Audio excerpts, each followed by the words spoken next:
6000 mAh battery এবং 12 GB RAM সহ ভারতে লঞ্চ হলো মোটো G54 5G ফোন। রয়েছে 14 5G ব্যান্ডস। আর মোটোরোলার G54 5G স্পেসিফিকেশন সম্পর্কে যদি বলতে যাই তাহলে 6.5 FHD plus 120 hertz display, 12 GB plus 256 GB storage, MediaTek Dimensity 7020 processor আর 16 megapixel front camera, 50 megapixel rear camera, 6000 mAh battery.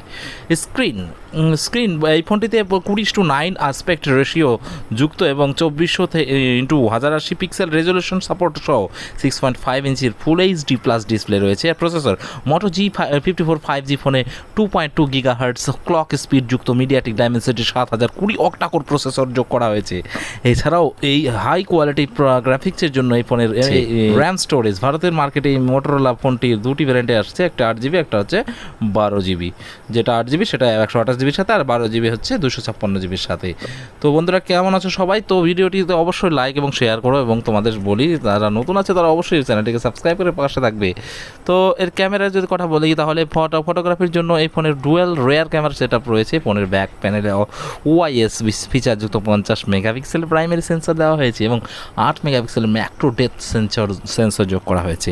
এই একইভাবে সেলফি এবং ভিডিও কলিংয়ের জন্য 16 মেগাপিক্সেলের ফ্রন্ট ক্যামেরা সেট আপ দেওয়া হয়েছে।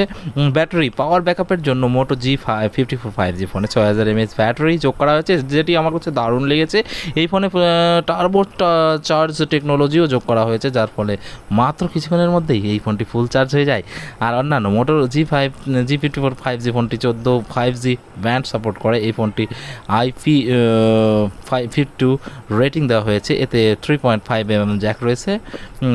তো এটি দুটি ভ্যারিয়েন্টে পাওয়া যাবে, এটাকে বলছি। তো বন্ধুরা ভালো থেকো সবাই, তো দেখা হবে আগামী ভিডিওতে।